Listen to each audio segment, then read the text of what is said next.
Actually, I'll plug it in first, then I'll fire it up. Hey everybody, Luxinda here. Welcome back to my Other Obsessions channel. Still haven't officially changed the channel name yet, but that's where we're going. I wanted to revisit something today because I received updated information. So we're gonna try some new things. As you may or may not recall, depending on whether you've watched many videos here on this channel, I've tried to get foils onto stamped images, and I've had varying degrees of success. I did exactly what Simon Hurley did in a video of his that I saw, that we'll link to below, so you can go see for yourself that I did it just the way he did it. And that was, he used Versamark embossing ink stamp pad. So you use this stamp pad to get some sticky embossing ink down onto a piece of paper, or a piece of cardstock, whatever, in whatever stamp form you have or you want. I used the little birdie in this case. This is from a Tim Holtz collection of cute little cartoon birds. Once you have that on there, then you pour on, and again, I swear this is exactly what he used, clear embossing powder. So I did that. I melted the clear embossing powder with a heat gun so that it turned clear. And then once it was cooled, I put some foil down on top of it, and I sent it through, well, first time I tried it, a laminator, and after the laminator, I also tried a Mink, an M-I-N-C. It's exactly the same thing as a laminator, but it's specifically designed for foil. It has more settings, basically, more heat settings, more pressure settings than your basic laminator does. I've been told by various people that they all work the same and I shouldn't have bothered, and how was I to know until I tried it myself? Besides, this was a heck of a deal when I got it, so I'm not sorry. But anyway, I went ahead and did that, just like he showed in his video, and oh, I have something on my neck. Oh, I forgot where I was. Okay, didn't get great results. And then I tried it with a bigger stamp. This is a Zuri stamp that matches one of their molds of the, I think it's called the Enchanted Castle. The first time I tried it, I lost detail completely. This was using the Mink. So I turned the setting down and I had slightly better detail, but still a lot of issues. So then I turned it down again, all the way to 0, but it was still warm from being at setting 1. And I got much better results, but I still didn't have the really fine detail that you see here. And, you know, I deem that okay. It's acceptable. It's very pretty. But then I tried one last time on a piece of cardstock with a smaller stamp. This is another Zuri stamp that matches a mold of theirs. I used the smaller owl. That worked pretty well. I had to send it through 2 different times, but it worked okay. Anyway, after all of that, and like I said, I will link to my video below where I did all of this so you can see what I'm talking about. I received a comment from one of the viewers of that video saying something along the lines of, "You're using the wrong powder." Now again, I want to go back to the fact that I used what Simon Hurley used, and his worked out really cool. Not saying that this viewer is wrong, just saying that that's how I decided to do what I did in the video. She said there's something else. Instead of clear embossing powder, there's something called bonding powder, which is this, same company. And I do not know if this will show up on camera, but this is actually the clear embossing powder. It's not melted yet, that's why you can still see it. It's tiny, tiny, tiny little beads of plastic, and it will melt clear, but it looks kind of off-white in the jar. And this bonding powder, by comparison, is extremely white and a much finer powder. So we are going to try the bonding powder this time, just to see if it produces any better results. I'm going to use the Enchanted City again because best type of comparison. So let me get out a piece of paper and I'll fire my Minky up here. Actually, I'll plug it in first, then I'll fire it up. All right, I'm going to set it for 1. It's going to flash like that and work on heating up. And in the meantime, we are going to get our Enchanted City stamp out. Put everything else aside, out of the way for now.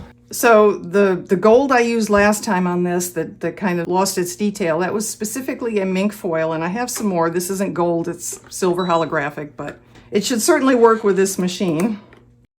I'm going to go over this with my embossing stamp pad. This is a clear ink that stays wet a little longer than regular ink, and it stays sticky because you want the embossing powder to stick. Get it good and inked.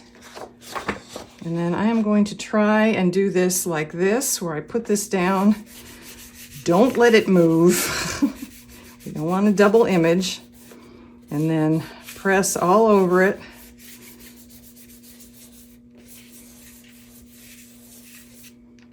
And there's a very nice impression. It's a little tilty, but that's not a problem right now. You do want to wash this pretty quickly so it doesn't dry, but I'm going to get this ready to go first by putting on our bonding powder, and I'm going to pour it into here.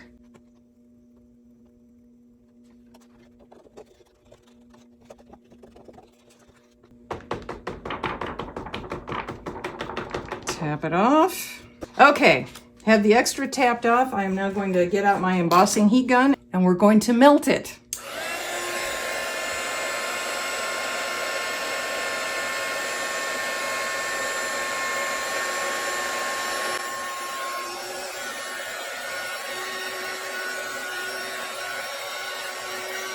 Now, what I don't know is if you're supposed to let this cool off or not. It doesn't say that on the jar. It doesn't say that on the foils. So I'm going to assume that it works the same way as the other stuff, and I'm going to let it cool off for a minute. In the meantime, I will get some of this cut so it's the right size, and then we'll send it through.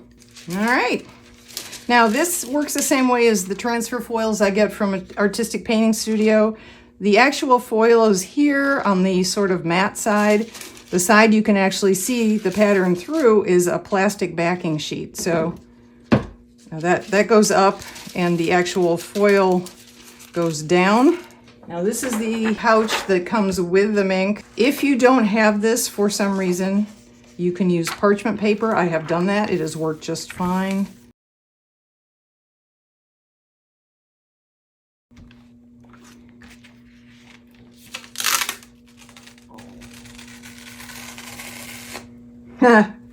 All right, I'll be perfectly honest with you. This didn't give me much detail either. No more so than the gold did. Let's get that one out and compare. Okay, so this was the gold. Try and get framed. This was the gold with the clear embossing powder. And this is the silver. Both are mink foils, specifically, with the bonding powder. And I don't see any better detail in this one than in this one. So I'm back to thinking that the bonding powder is not essential.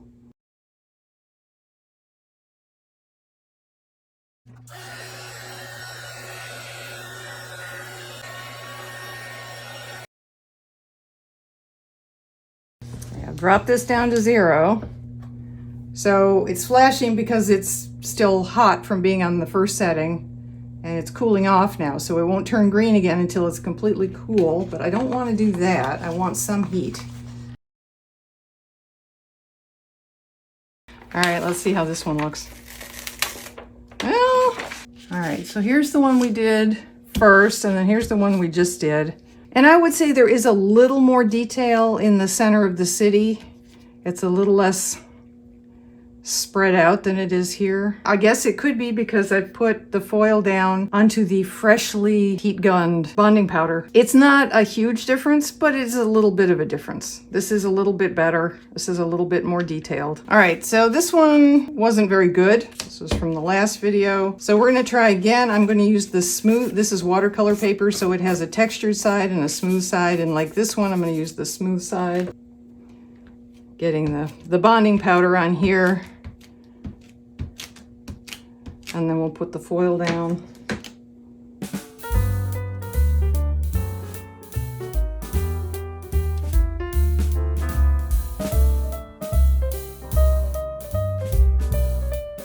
And if we don't like it, we can send it through again.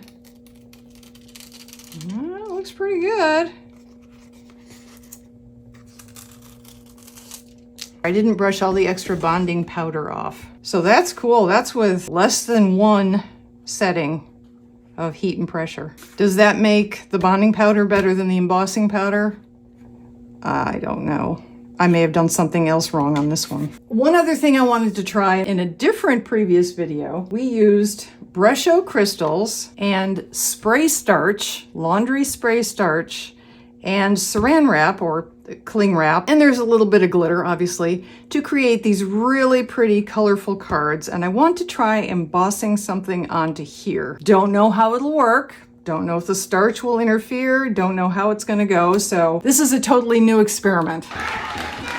Let's just go whole hog and use the big owl for this one. So I need my stamp pad. Ink this baby up. I don't know if this is gonna stick or not because there is glitter on here.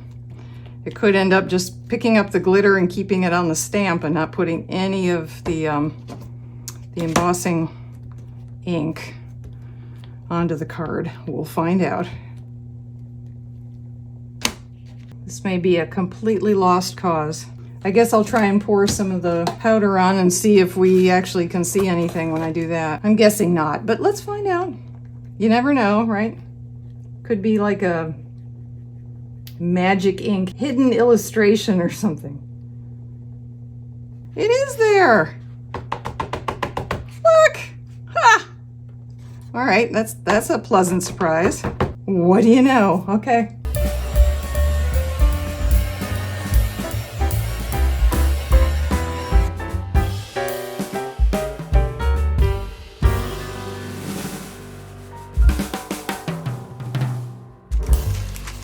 I'm more than a little nervous about this. Any number of things could go wrong here. You are supposed to cool peel, so I'm just going to give it a second. This one, probably because of all the stuff that's on the card, is hanging onto the heat a little bit more than the plain paper was. Well, this should be interesting.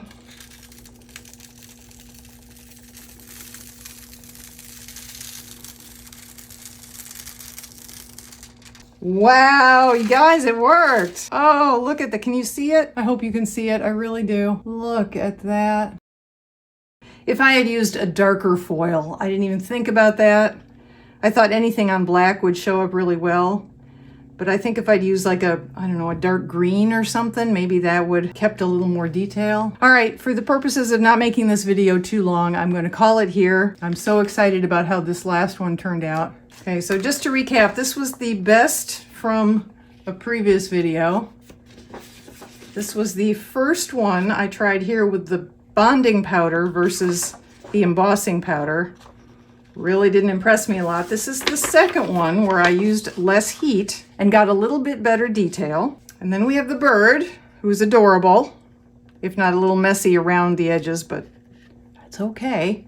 And then we have this really spectacular owl. That makes me so excited. So if you want to see me try this again, I have all these other, I don't know if you'll recall, like I say, I will put the link to this video below where I made these, but we have a lot of these other Brusho spray starch cards that we did from that previous video. So I can certainly do something like this on some of these if you want to see more of this. If you want me to try a different color foil combination, you know, whatever. Let me know in the comments. If any of you have done this with embossing powder, with bonding powder, and you have suggestions for me, different ideas, different tests I could run, different color combinations, anything like that, please leave me a comment, like, share, subscribe, all that good stuff, and I will see you in the next video. Stay safe.